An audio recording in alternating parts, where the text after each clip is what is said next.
que es lo que ha sido fundamentalmente, ¿no? Pero yo creo que lo mejor de la ley para mí, personalmente, ha sido el debate que ha generado públicamente. Unos han puesto el foco en la guerra de esquelas que hubo en esos años, ¿no? Empezaron a salir esquelas de republicanos, esquelas de franquistas, y les parecía a todos esos que utilizan el miedo a que venga otra, pues todo eso del miedo a que esto de las esquelas está despertando otra vez una especie de nueva guerra, ¿no? A mí eso me parece muy interesante. Todo lo que sea sacar el pasado a la luz y cada uno que se defina me parece muy interesante, como me pareció muy interesante, por ejemplo, un documento que hizo público la jerarquía de la Iglesia Católica en noviembre del año 2006, que está en su página de internet, que se titulaba algo así como una reflexión sobre la situación actual de España, y que en sus primeros párrafos decía que este pasado había que dejarlo tranquilo porque ya nos habíamos reconciliado en la transición, ¿no? Esa misma jerarquía católica que hace ese documento, un mes y medio después, o sea, después de decir que el pasado hay que dejarlo ahí, un mes y medio después anuncia la beatificación de 497 mártires de la guerra civil, ¿no? Haciendo un nuevo ejercicio de doble moral, ¿no? Con respecto al pasado. Nosotros, cuando empezamos las exhumaciones, pues estaba el gobierno de Aznar con mayoría absoluta, y le dijimos al gobierno: usted tiene responsabilidad por una resolución de Naciones Unidas en hacer este trabajo al gobierno del Estado. Ahora está usted, pues le toca. El discurso de Aznar fue que la sociedad española había decidido mirar hacia el futuro, ¿no? Pues, desgraciadamente en este país muchas veces el discurso se queda muy lejos del curso, y mientras nos decía eso, en el año 2000, 2001 y 2002, el Ministerio de Cultura y Educación, que creo que dirigía Pilar del Castillo, financió a la Fundación Francisco Franco, ¿no? Pues había que mirar al futuro, pero el boletín oficial del Estado podía mirar hacia el pasado.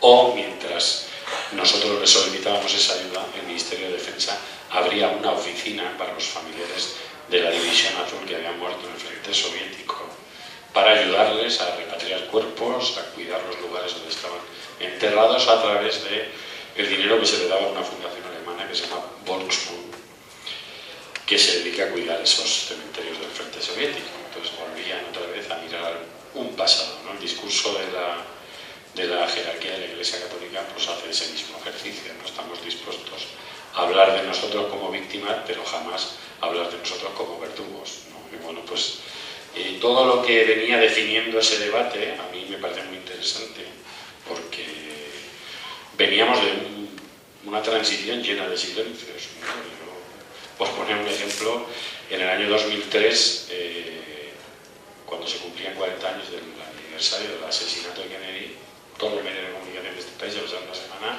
contando los 360 grados y todas las teorías sobre ese asesinato. 3 días antes, era el 20 de noviembre, y en esa plaza pública que construyen los medios no existía, cosa que ahora por suerte ya no ocurre.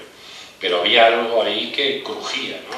En el fondo eran, bueno, pues distintas consecuencias y distintos colectivos, algunos que no querían recordar, algunos que no querían recordar, que no habían recordado, quiero decir, había ahí una mezcolanza, y realmente todo eso yo creo que se ha roto, ¿no? Y lo que también quizás lo rompe absolutamente es el proceso que intenta abrir Garzón en octubre del año 2006, ¿no? Digamos que este país ha estado gobernado por una élite fracturada en 2 grupos, ¿no? Porque quienes han formado los gobiernos en España desde que murió Franco fundamentalmente son hijos del régimen, son quienes iban a las universidades en los años 60 y 70, o sea, 50 y 60 lo son. Todavía hemos tenido 2 candidatos, vamos a decir, de los 2 principales partidos.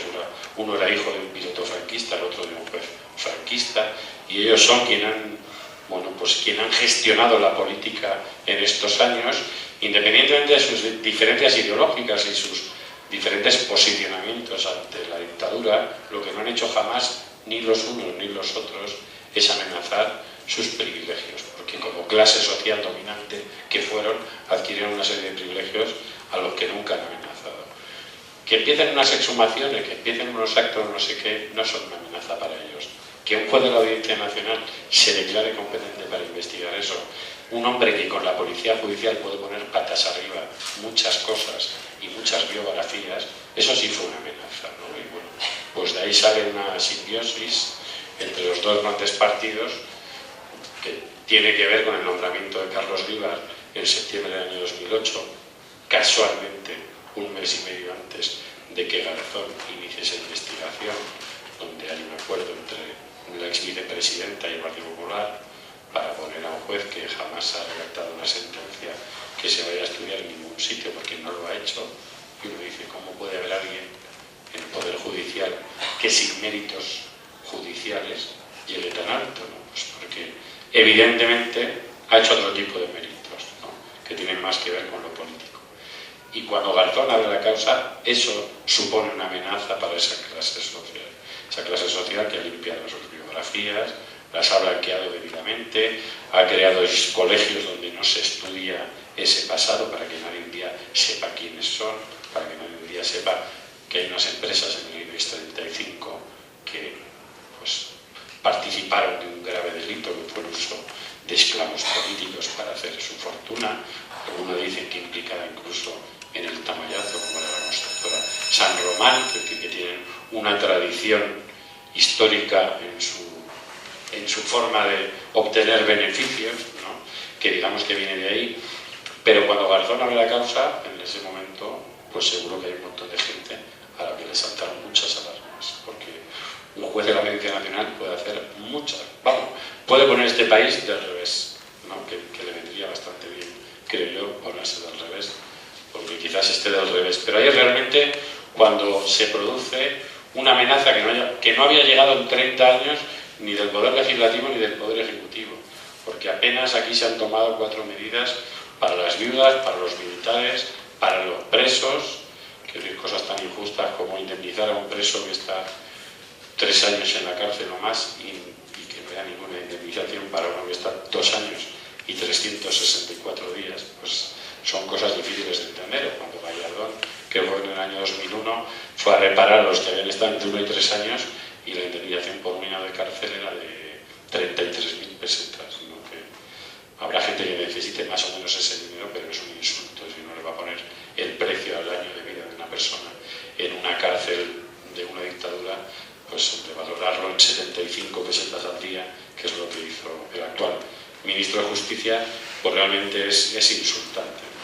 Pero bueno, esas son las pocas medidas que se habían tomado y creo que son muy pocas las comunidades autónomas que después de la ley del año 90 que crea estas indemnizaciones a presos de más de 3 años, hay muchas comunidades autónomas que no han hecho ninguna indemnización todavía para los que estuvieron menos de ese tiempo, ¿no? De hecho, la ley de la memoria, en otro de sus ejercicios de comprensión, da una indemnización a las familias de los asesinados por causas políticas a partir del 1 de enero del año 1968. Si por las mismas causas a alguien lo asesinaron, por poner un ejemplo, el 31 de diciembre del año 67, para ellos no hay nada. Entonces, ¿cómo se puede entender una medida política discriminatoria dentro de un colectivo que es como si tras el atentado del 11M, pues aquí el Estado dijera, los que se apellidan de la A a la L tienen reparación y los de la L a la Z, pues no?